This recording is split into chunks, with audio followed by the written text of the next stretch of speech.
ಹೋದೆ.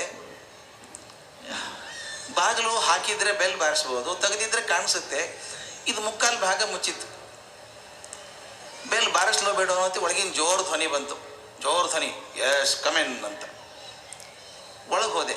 ಒಳಗೆ ಕಾಲಿಟ್ಟ ತಕ್ಷಣ ಆ ಹುಡುಗನ ತಂದೆ ಕೂತಿದ್ರು. ಆ 3 ಸೀಟರ್ ಸೋಫಾದಲ್ಲಿ ಪೂರ್ತಿ ಕೂತಿದ್ರು ಅವರು.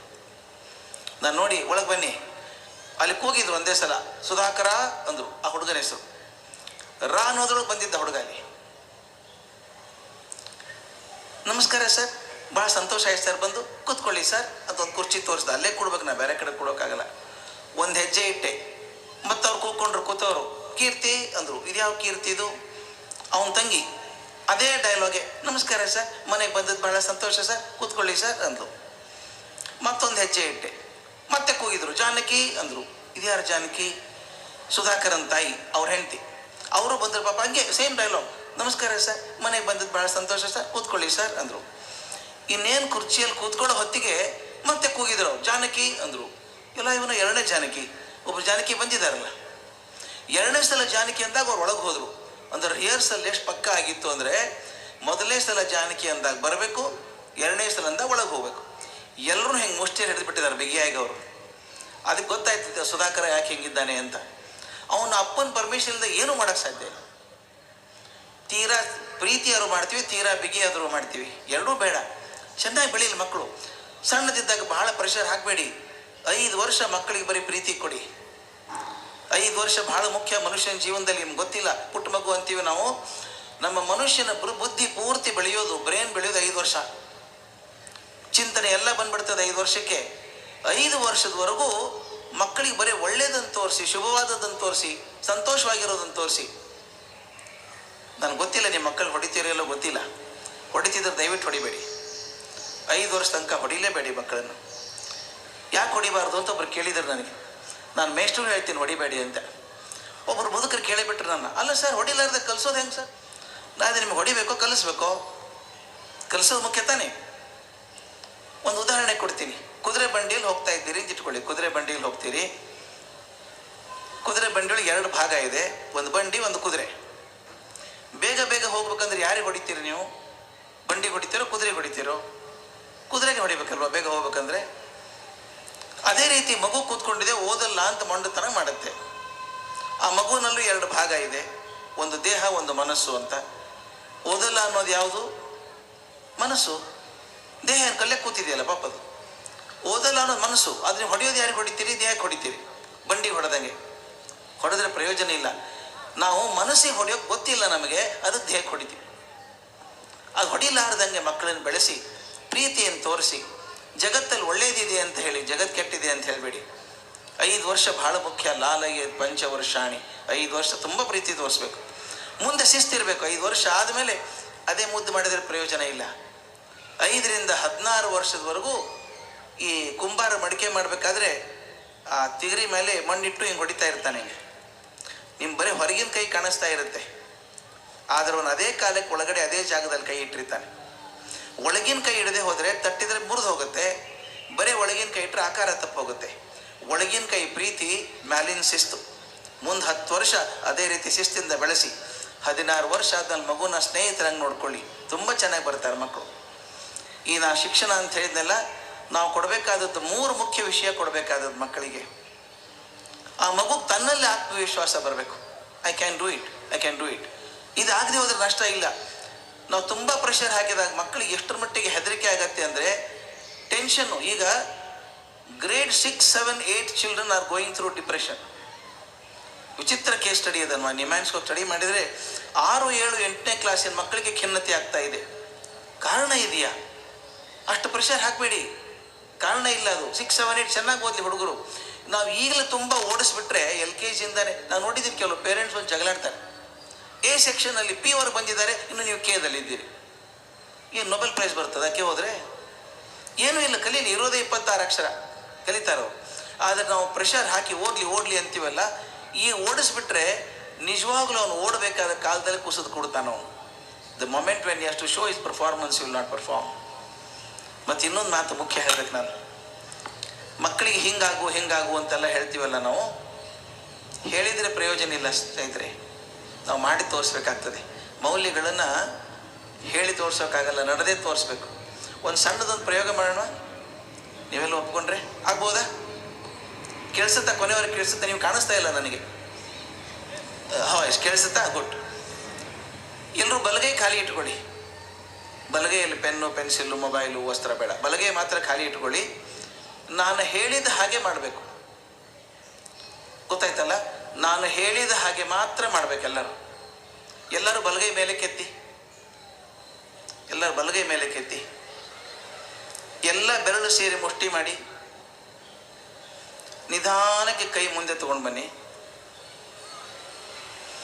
ಈಗ ನಿಮ್ಮ ತೋರು ಬೆರಳನ್ನು ಮಾತ್ರ ಚಾಚಿ, ಓನ್ಲಿ 4 ಫಿಂಗರ್. ತೋರು ಬೆರಳನ್ನು ಮಾತ್ರ ಚಾಚಿ. ಈಗ ತಕ್ಷಣ ಚಾಚಿದ ಬೆರಳನ್ನು ಎಡೆ ಕೆನ್ನೆ ಮೇಲೆ ಇಟ್ಕೊಂಬಿಡಿ. ಎಲ್ಲಿಟ್ಟಿರು ನೋಡ್ಕೊಂಬಿಡಿ. ನಾ ಕೆನ್ನೆ ಅಂತ ಹೇಳಿದ್ದೆ. ನಾ ಇಲ್ಲಿ ಮೇಲೆ ಇರೋದ್ರಿಂದ, ನಿಮ್ಮ ಕಡೆ ಮುಖ ಮಾಡಿರೋದ್ರಿಂದ 3 ಥರದ ರಿಯಾಕ್ಷನ್ ಕಾಣಿಸ್ತಪ್ಪ ನನಗೆ. ಬಹಳಷ್ಟು ಜನ ಇಲ್ಲೇ ಇಟ್ಕೊಂಡ್ರು, ತಲೆ ಕೆಡಿಸ್ಕೊಳ್ಳೇ ಇಲ್ಲ ಅವರು. ಇನ್ನು ಕೆಲವರು ಅಂದರು, ಎಲ್ಲ ಇವನ್ನ ಕೆನ್ನೆ ಅಂತಾನೆ ಇಲ್ಲಿ ಇಟ್ಕೊತಾನೆ ಇವನು, ಹಿಂಗೆ ಮಾಡಿ ಮತ್ತು ಅವನೇ ಇಟ್ಕೊಂಡ್ರೆ ಸರಿ ಇರಬೇಕು ಅಂತ ಇಟ್ಕೊಂಡ್ರು. 3ನೇದಾಗಿ ಬುದ್ಧಿವಂತರು ಇಟ್ಕೊಂಡು ನಿಧಾನಕ್ಕೆ ಸರಿಸಿದ್ರು ಇಲ್ವಾ? ಯಾಕೆ ಹಿಂಗಾಯ್ತು ಹೇಳಿ? ಇದು 30 ಸೆಕೆಂಡಲ್ಲಿ ಆದದ್ದು. ನಾನು ನಿಮಗೆ 3 ಸಲ ಹೇಳಿದ್ದೆ, ದಯವಿಟ್ಟು ನಾನು ಹೇಳಿದ ಹಾಗೆ ಮಾತ್ರ ಮಾಡಿ ಅಂತ. ಆದರೆ ಬಹಳಷ್ಟು ಜನ ನಾ ಮಾಡಿದ ಹಾಗೆ ಮಾಡಿದ್ರಿ. ಪ್ಲೀಸ್ ತಿಳ್ಕೊಳ್ಳಿ, ನಿಮ್ಮ ಮಕ್ಕಳಾಗಲಿ ವಿದ್ಯಾರ್ಥಿಗಳಾಗಲಿ ನೀವು ಹೇಳಿದಂಗೆ ಮಾಡ್ತಾರೆ ಅಂತ ಇಟ್ಕೋಬೇಡಿ. ನೀವು ಮಾಡಿದಂಗೆ ಮಾಡ್ತಾರೆ, ಹೇಳಿದಂಗೆ ಮಾಡಲ್ಲ ಮಕ್ಕಳು. ಅಪ್ಪ ಬರ್ತಾರೆ, ಮಗನಿಗೆ ಹೇಳ್ತಾರೆ, ಮಗನೇ ಸುಳ್ಳು ಹೇಳಬಾರ್ದು ಅಂತಾರೆ. ಹ್ಞೂ ಅಪ್ಪ ಅಂತಾನು. ಅಪ್ಪ ಟಿ ವಿ ನೋಡ್ತಿರ್ತಾರೆ, ಮೊಬೈಲ್ ಫೋನ್ ಸಪ್ಪಳಾಗ್ತದೆ, ತಗೊಳ್ಳೋ ಮನಸ್ಸಿಲ್ಲ ಅಪ್ಪನಿಗೆ. ಹೆಂಡತಿ ಹೇಳ್ತಾ ಇಲ್ಲ ಅಂತ ಹೇಳ್ಬಿಡು. ಹುಡುಗ ಅಪ್ಪನ ಮುಖ ನೋಡಿದ. ಈಗ ಅಪ್ಪ ಹೇಳಿದ್ದೇನು? ಸುಳ್ಳು ಹೇಳಬೇಡ ಅಂತ ಹೇಳಿದರು. ಈಗ ಅಷ್ಟೇ ಅಲ್ಲ, ನಮ್ಮ ಅಮ್ಮನ ಕಡೆದು ಸುಳ್ಳು ಹೇಳಿಸ್ತಾರೆ. ಇದೇ ಥರ ಒಂದು 4-5 ಸಲ ಆದ್ರೆ ಹುಡುಗನಿಗೆ ಏನು ಅನಿಸುತ್ತೆ ಅಂದರೆ, ಫೋನಲ್ಲಿ ಸುಳ್ಳು ಹೇಳಿದ್ರೆ ಏನು ತಪ್ಪಿಲ್ಲ ಅಂತ. ಅವನು SSLC ಮುಗಿಸಿ ಕಾಲೇಜಿಗೆ ಬರ್ತಾನೆ, ಒಂದು ಮೊಬೈಲ್ ಕೊಡಿಸ್ತೀರಿ, ಅವ್ನು ಕ್ಲಾಸ್ ತಪ್ಪಿಸಿ ಬೇರೆ ಎಲ್ಲೋ ಹೋಗ್ತಾನೆ. ಅಪ್ಪ ಫೋನ್ ಮಾಡ್ತಾರೆ, ಮಗನ ಎಲ್ಲಿದ್ದೀಯೋ ಅಂತ ಕೇಳ್ತಾರೆ. ಅವ್ನು ಫೋನ್ ಮುಚ್ಚಿಬಿಟ್ಟು ಹೇಳ್ತಾನೆ, ಅಪ್ಪ ಸ್ಪೆಷಲ್ ಕ್ಲಾಸ್ ನಡೀತಾ ಇದೆ, ಆಮೇಲೆ ಫೋನ್ ಮಾಡ್ತೀನಿ ಅಂತಾನೆ. ಅವ್ನು ಸುಳ್ಳು ಹೇಳೋಕೆ ಕಲಿಸಿದವ್ರು ಯಾರು? ನಾವೇ ತಾನೆ. ಅದಕ್ಕೆ ಹೇಳ್ತಾರೆ ಇಂಗ್ಲೀಷಲ್ಲಿ ಭಾಳ ಚೆನ್ನಾಗಿದೆ ಮಾತು, don't ask your son to go on moon, you go first and invite him ಅಂತ. If you want your children to be honest, we have to be honest. If your children have to be truthful, you should be truthful. ಅದಾಗದವ್ರು ಆಗೋದಿಲ್ಲ. If you want to produce a good child, a good leader tomorrow, I have no option but to behave well. ನಾನೇ ಸರಿ ಮಾಡ್ಕೋಬೇಕು. ಆಗ ಮನೆಯಲ್ಲಿ ಸಂಸ್ಕೃತಿ ಬರ್ತದೆ, ಇಲ್ಲಿ ಶಿಕ್ಷಣ ಆಗ್ತದೆ, ಎರಡೂ ಸೇರಿದಾಗ ಆಗ್ತದೆ. ನಮ್ಮಲ್ಲಿ 3 ಪದಗಳಿದ್ದಾವೆ ಸ್ನೇಹಿತರೆ, ಅದು ಹೇಳಿ ಮುಗಿಸ್ಬಿಡ್ತೇನೆ.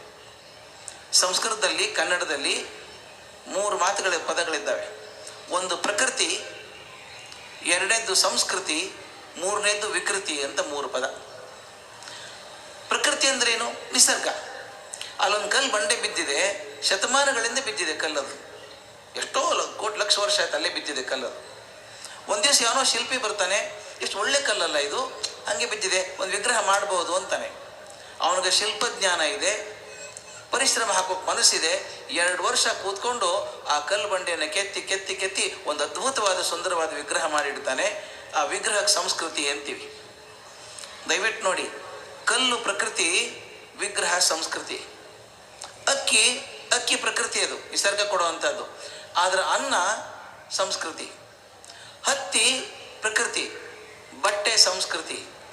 ಎಲ್ಲರಿಗೂ ಕಾಲಿದೆ, ಅದು ಪ್ರಕೃತಿ, ನೃತ್ಯ ಸಂಸ್ಕೃತಿ. ಎಲ್ಲರಿಗೂ ಗಂಟ್ಲಿದೆ, ಅದು ಪ್ರಕೃತಿ, ಸಂಗೀತ ಸಂಸ್ಕೃತಿ.